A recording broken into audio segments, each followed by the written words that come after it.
Hello guys, welcome. So, collective reading tayo ngayon, ano? Ngayon, itatanong natin, bakit hindi siya bumabalik kahit mahal ka pa? Okay? Para to sa mga no contact. Bakit hindi bumabalik tong person mo sa'yo kahit mahal ka pa niya? Okay? Ano yung pinakamalalim na dahilan? Give me the message. Bakit hindi siya bumabalik kahit mahal ka pa niya? Give me the message. Bakit hindi to bumabalik kahit mahal ka pa niya?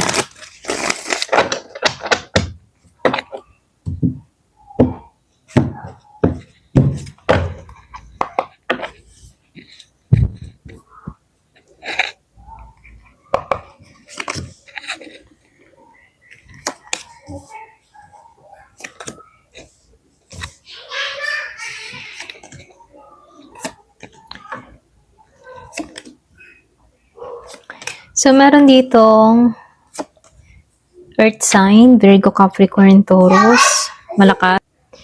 So, meron ditong Virgo, Capricorn, Taurus, Scorpio, Cancer, and Pisces. Meron din akong nakikitang Aries. Ayan, pasensya na sa ingay. Meron Pisces, Gemini, Libra, and Aquarius. So, ito lang yung nakikita ko, no? Ayan, start na tayo. Ayusin ko lang, ano. Ayan. So, dito, ano, lumabas na rin Four of Pentacles upright. So, ito yung pinakaugat na dahilan, ano. Itong Four of Pentacles upright. Mahal ka ng tao na to. Ito rin nakikita ko dito. Mahal ka niya dito. Pero, sobrang may kapit siya sa control or pwedeng takot. Okay? Sa takot. So, lumalabas dito na takot siyang masaktan muli. Okay? So, dito, no, nakikita ko dito, nawalan to ng dignidad or pwede rin nawalan ng stability, nagkamali ng desisyon. Okay? So, ibig sabihin, mas pinili niyang hawakan yung sarili niya. Kaya sumugal ulit sa damdamin niya. Okay? So, nakikita ko dito, no, ito yung naging dahilan, naging takot itong person mo rito, no. So, dito, lumalabas din dito sa Ten of Pentacles upright. Hindi to simpleng relasyon para sa kanya. Kapag bumalik siya, no, nakikitaan ko dito pang matagalan, pang pamilya na, or pwede rin pang buhay na. Okay? Yung panghabang buhay, ganun. So, nakikitaan ko dito, kapag nagdesisyon to, gusto niya talaga yung nasa isip niya dito, yung talagang pang matagalan na. So, nakikitaan ko din dito, no, ito yung tipo na hindi pa buo yung loob niya dito pero mas pinipili niyang huwag bumalik kaysa bumalik ng hindi sigurado. Okay, dito sa Ten of Pentacles. Kaya itong tao na to, kahit ba ginugusto kanya dito, ayaw niya ng panandalian, ano. Pwedeng sabihin na gusto ng tao na to, secure siya bago tumungo sa'yo rito. Okay? So, dito, no, lumalabas itong Two of Cups. So, ibig sabihin, ano, malinaw, meron tong tunay na pagmamahal dito sa'yo. Mutual ito, pwedeng ramdam mo naman to sa person mo, no? Kumbaga, hindi ito basta one-sided lang. Pareho kayong nagmamahal sa isa't isa. Pero yung problema kasi dito, hindi sapat yung pagmamahal lang para sa kanya. Lalo-lalo na sa ngayon, no? Kumbaga, hindi mabubuhay ang dalawang tao sa pagmamahal lang, okay? Pwedeng meron kang person dito na nagsusumikap para maging stable yung kanyang finance dito, okay? So, dito, lumabas itong Eight of Cups reverse, ano? Gusto niyang bumalik dito pero hindi niya magawa, okay? Kaya itong tao na to, nag-iisip siya. Kumbaga, yung isang paa niya papalapit, then yung isang paa paatras. Ganon, okay? Nagkukuli. So, nakikita ko dito, emotional itong tao na to. Hindi kanya maiwan. Pero mentally, ano, hindi pa siya handang bumalik. Okay? So, dito, lumabas itong Ace of Cups reverse. Meron nung nakikitang emotional block. Kumbaga, hindi dahil wala siyang pakiramdam, ano, kundi dahil ubos na yung emotional na energy niya. Okay? So, lumalabas dito, no, takot siya. Takot siyang hindi na niya kayang magmahal ng buo. So, pakaramdam niya dito, hindi niya kayang maibigay yung the best niya rito. Okay? So, lumabas itong Ten of Cups. Reverse, okay? So, dito, nakikitaan ko dito, itong person mo, takot siya na hindi maabot yung dating saya. Okay? Kumbaga, iniisip niya dito na paano kung bumalik ako tapos masira lang ulit. Ganon. So, meron kang person na ganito, para bang ayaw niyang makasira sa'yo, ayaw niya bagang magulo ka, gusto niya yung talagang sigurado siya. Pwedeng meron kang person na nagdadalawang isip dahil marami siyang mga kinakaharap na pagsubok sa buhay at ayaw kanyang madamay, okay? So, dito, nakikitaan ko dito, mas pinipili niyang dumistansya dito. Okay? So, mas pinipili niyang dumistansya dito. Then, nakikitaan ko dito, kaysa, yung mga tipo na, mas pinili niyang dumistansya kaysa sirain yung masaya kayo. Okay? I mean, yung mga tipo na mas pinili niya ditong lumayo kaysa masira niya yung kaligayahan mo. Ganon. Okay? So, nakikitaan ko dito sa The Emperor Reverse, pwedeng iba sa inyo, nakikita ka niya na okay ka na eh. Kaya itong tao na to, mas pinipili niya na lang manahimik at hindi ka maguluhan. Ganon. So, dito sa The Emperor Reverse, ito yung pinakamalaking dahilan kung bakit siya hindi bumabalik. Hindi siya buo bilang lalaki ngayon, or maging lalaki or babae, okay, sa panahon ngayon, hindi siya buo. Kumbaga, meron siyang issue sa control, So, lumalabas dito, meron tong insecurity, meron siyang pressure pagdating sa pera, sa trabaho, responsibilidad, then sinabayan pa ng ego, okay? So, ayaw niyang bumalik na mahina, hindi stable, or walang direksyon. Ayan.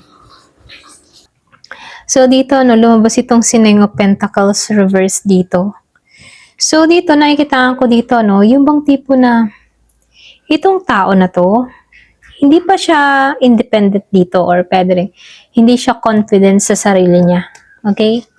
Hindi to stable pagdating sa kanyang financial. Okay, financial, I mean. So, nakikitaan ko dito, hindi pa siya sapat para sa kanyang sarili. At dahil diyan, pinipigilan niya yung sarili niya. Okay?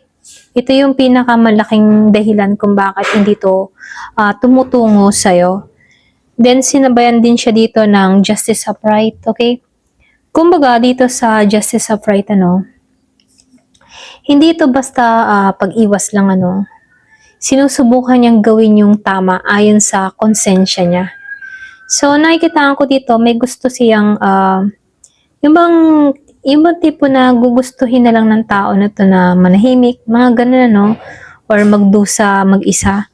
Kasi, ayaw nitong tao na to na, yung bang tipo na, mas pinipili niyang manahimik, magdusa, mag-isa, kaysa bumalik ng hindi sigurado kung kaya niyang panindigan ka. Alam mo yon. So, dito, lumalabas itong The Fool of Right, gusto niya magsimula ulit pero takot siyang tumalon. So, ibig sabihin, nasa point siya ng buhay niya na gusto ko pero kaya ko ba? Ganon. Okay? So, dito lumabas itong The High Priestess upright, So, ito yung hindi niya sinasabi sa lahat. Marami siyang tinatago. Totoong nararamdaman, guilt, pag-alinlangan, pagmamahal na hindi niya maipakita. So, lumalabas dito, tahimik tong tao na to, pero hindi ka naman nawawala sa puso niya. Okay? Then, sinabayan pa ng judgment dito. So, dito sa judgment, naka-reverse siya. Hindi pa siya handa sa final decision dito. Hindi pa siya handang humarap sa mga pagkakamali niya. Kumbaga, hindi rin to handa na humarap sa mga tanong mo. Kumbaga, nakikitaan ko dito, meron siyang emotional consequence na pagbabalik. Kaya, delay muna. Okay? Then, dito, lumabas itong Nine of Swords reverse. Gusto niya na ditong matapos yung sakit, pero yung paraan niya, yung paghilom, pag-iwas, at hindi pagharap, ganon. So, nakikitaan ko dito, gusto niyang mawala yung sakit, pero yung paraan naman niya, ay pag-iwas ang ginagawa. Okay? So, nakikitaan ko dito, no, mahal ka naman ng tao na to. Okay? Kung nagtatanong ka kung mahal ka pa ba niya, oo yung sagot. Pero hindi naman siya bumabalik dahil hindi pa siya emotional na, yung bang hindi siya emotional at mental na buo. Alam mo yon, pwedeng meron siyang mga gustong ayusin para sa kanyang sarili. Hindi niya maramdaman na equal siya para sa'yo. Okay? So, takot siyang bumalik ng hindi kayang panindigan, lalo-lalo na yung pangmatagalan na commitment. Ayaw niyang masaktan ka kung hindi siya 100% na sigurado. Okay? Lalo-lalo na sa sarili niya. So, mas pinipili niyang magdusa na mag-isa dito kaysa magbigay ng half-hearted love. Alam mo yon? Kumbaga gusto niya dito yung buo. Hindi lang yung basta concern lang. Okay? Gusto niya iparamdam dito na buo yung pagmamahal niya sa'yo. Kaya lang, hindi siya confident dito kasi meron tong mga issues para sa kanyang sarili. Okay? So, nakikitaan ko dito yung mensahe para sa'yo. Kumbaga, yung card nagsasabi sa'yo dito na yung bang tipo na tapos na, okay? Pero sinasabi nito na hindi mo kasalanan kung bakit siya hindi bumabalik, okay? Minsan, yung pagmamahal ay totoo, pero yung timing at kakayahan ng tao ang kulang. Alam mo yun? So, kung gusto mo, pwede kang magtuon muna sa sarili mo, okay? Kasi itong tao na to, oo, mahal ka niya, pero kahit mahal ka niya, no, hindi niya kayang manindigan para sa'yo, okay? So, ito, no, meron ulit tayong itatanong dito. So, hindi halos lahat, ano, so itatanong natin dito, may bago bang may bago bang papasok na bagong pag-ibig kung hindi siya bumalik sa'yo. Okay? Titingnan natin kung meron pa bang bagong pag-ibig na darating sa'yo kung hindi ito babalik sa'yo. Okay? Give me the message. May bago bang pag-ibig na darating sa buhay mo kung hindi man to bumalik sa buhay mo? Yung asing bago na. Kasi dito, no, meron kang person dito na merong kulang sa kanya. Ganon. May bago bang pag-ibig na parating sa'yo? Okay.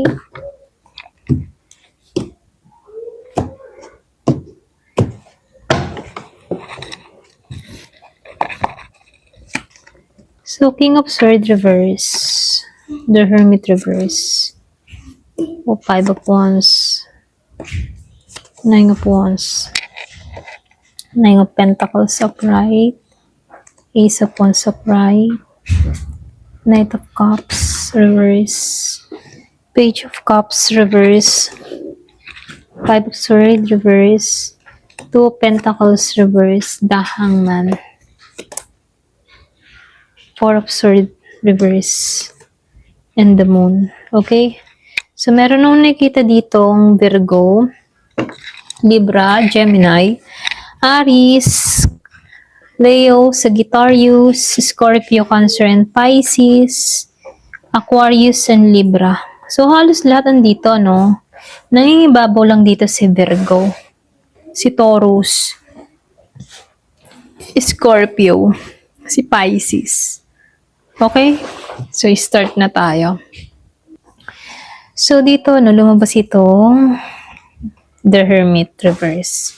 So, kung ang tanong mo dito, no, yung may bago bang papasok dito na pag-ibig, kung hindi man bumalik tong person mo, no, malaking oo yung sagot dito, ha? Bakit? Kasi nakikitaan ko dito, hindi naman agad romantiko or perfecto yung parating, ano. Dadaan ka muna sa isang malalim na pace ng paggising at paghilom bago ito tunay na dumating sa buhay mo, okay? Ngayon, titingnan natin isa-isa, okay? So, dito tayo start kay The Hermit reverse. So, ibig sabihin ng The Hermit reverse, ano? Matagal kang nag-iisa emotionally. Yung iba sa inyo, pagod ka na sa kakahintay, pagod ka na sa katahimikan, pagod ka na sa pag-iintindi sa hindi malinaw, okay? So, itong card na to, ito yung senyales na lalabas ka na sa lungga. Alam mo yon? Kung mahabang panahon ka nang nanahimik, nag-isolate, lumayo sa social media, lumayo sa ingay ng mundo, okay? Ngayon, handa ka nang lumabas muli sa iyong lungga. So, nakikita ko dito, no, handa ka na muling makakita ng ibang tao kahit hindi mo pa sinasadya. So, ito lang yung nakikita ko dito, no. So, dito, sa King of Swords, reverse. Lumalabas dito, no, meron nung nakikita ditong papasok na taong emotionally guarded. Hindi expressive siya dito, no. Minsan, confusing siyang magsalita. Hindi siya sweet sa simula. Mas logic siya kaysa emotional. Kumbaga, mautak tong tao na to, hindi siya masyadong, hindi niya pinaiiral yung damdamin, ano. Mas naninimbang yung utak ng tao na to. So, ito yung dahilan kung bakit sa umpisa, no, baka hindi mo agad siya i-consider na love interest. Kasi, pwedeng ganun yung pagkakakilala mo dito okay? Dito sa taong ito. Pwedeng may isip mo na para siyang hindi ideal para sa ganung connection, ano. So, nakikitaan ko rin dito sa Five of Wands sa Pride. Yung ba magkakaroon kayo ng internal conflict ng tao na to? Para bang may boses sa loob mo na nagsasabi na pwede na kaya ulit, okay? Or hindi ba ito betrayal tulad ng dati, okay? So, may konting competition sa gulo ng iyong emotion. Pero ito yung bahagi ng paggising mo sa bagong yugto. So, dito sa Nine of Wands reverse, pagod ka na kasing lumaban dito. Para ba, yung bang tipong pagod ka nang lumaban sa maling tao. Okay? Ito yung card na nagsasabing ayoko na ng paulit-ulit na sakit. Pagbitaw sa pagiging masyadong matibay. At dito, nagiging possible yung bagong pag-ibig. Okay? So, dito, no, nakikitaan ko rin dito sa Nine of Pentacles sa Pride. Ito yung pinakamahalagang card, si Nine of Pentacles. Bakit? Kasi magiging buo ka na, sapat ka muna mag-isa, okay? Very independent. Yung bang hindi mo kailangang sumandal sa iba or humingi ng tulong sa iba kasi meron ka dito. So, mas malinaw dito na alam mo yung self-worth mo, okay? So, yung bagong pag-ibig ay dadating dahil hindi mo ito hinahanap. Kusatong darating, okay? Sa hindi mo inaasahang pagkakataon, ano? So, dito, lumabas ang Ace of Wands upright. So, naka-upright na si Ace of Wands, ano? Malakas na oo.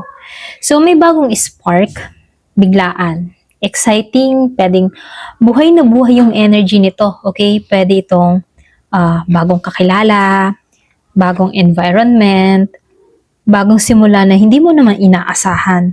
So, hindi ito past connection ha, kasi ito yung start ng new beginning, okay?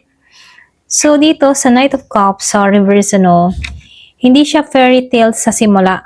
Okay, kung ikaw yung tipo ng tao na mahilig sa k-drama na, ay, sana ganito yung aking destiny, sana ganito. Hindi ganun, ano, hindi very romantic yung parating, hindi fairy tale na biglaan, mga ganun, no. So, nakikitaan ko dito, hindi naman agad romantic yung gesture ng tao na to, hindi naman agad ikaw yung mahal niya, okay? Pero ito yung magugustuhan mo kasi dahil totoo at hindi ito paasa, okay? Totoong tao siya, hindi nagpapaasa. So, dito sa Page of Cups sa reverse, pareho kayong may emotional wounds. Yung gusto nyo, pwedeng nasaktan din tong tao na to sa kanyang past relationship. Ikaw, tulad mo, nasaktan ka rin. Hindi to perfect lover, pero hindi rin manluloko. Okay? So, kailangan ng maturity at patient. Ayan. So, dito, lumabas ang Five of Swords, reverse. So, nakikita ko dito, no, walang power struggle or pwede rin walang drama. Okay? Walang drama na panalo or talo. So, ito yung relasyon ng may kapayapaan, hindi pa sakit, okay? Then, sinabayan pa dito ng Two of Pentacles reverse. So, sa puntong ito, nakikitaan ko dito na pipili ka na, okay? Pipili ka na. Kumbaga, hindi ka nahahawak sa dalawang option, past or future. So, lumalabas dito, isa lang ang kaya ng puso mo. At iyon ang piliin mo ng buo. Okay? So, nakikitaan ko dito sa The Hangman, upright. So, dito, no, mayroon ditong konting delay. Pwedeng may dahilan or mayroon ditong bagong pag-ibig na dumarating kapag nagbabago na yung pananaw mo. Alam mo yon? The more na nagbabago na yung pananaw mo, iba na pala ang gusto mo. Okay? Alam mo yon? So, hindi lang tahimik yung bang tipong hindi lahat ng tahimik ay cold. Ganon. So, nakikitaan ko dito, hindi lahat ng slow ay walang patutunguhan. Okay? So, nakikitaan ko rin dito sa Four of Swords, reverse, dito. So, gising na yung puso mo kasi. Pwedeng hindi ka na tulog sa sakit. Alam mo yon, hindi mo na masyadong kinikim-kim yung sakit. So, nakikita ko dito, handa ka nang magmahal muli kahit may takot. May takot, I mean. Handa ka nang magmahal muli kahit may takot. Ganon. So, nakikita ko rin dito sa The Moon, uprights. So, ito yung malinaw. Kasi sa simula, may confusion, may takot, meron kang tanong. Pero tandaan mo dito sa damon, yung damon ay hindi kasinungalingan. Ito ay ang paglalakbay sa damdamin. Para ba makilala mo yung sarili mo, kung ano ba talaga yung gusto mo. Okay? So, nakikita ko dito, yung sagot dito, o mayroong bagong pag-ibig, o yung sagot may bagong pag-ibig na papasok kung hindi ito babalik itong taong ito. Kung ayaw bumalik, di huwag. So, welcomein mo yung bagong pag-ibig. Hindi naman agad perfect. Hindi naman agad malinaw. Hindi agad emotional expressive to, no? Ito yung tipo ng pag-ibig na dumarating kapag buo ka na. Dumarating kapag mas payapa ka kaysa intense, okay? Dumarating yung pag-ibig na mas totoo kaysa ideal, okay? So, yung mensahe para sa'yo, yung bagong pag-ibig ay hindi darating para palitan siya, no? Kumbaga, pinapaalala sa iyo kung paano magmahal ng hindi nasasaktan. Okay? Ayan. Ito na yung mensahe sa iyo. Thank you for watching. Love and peace.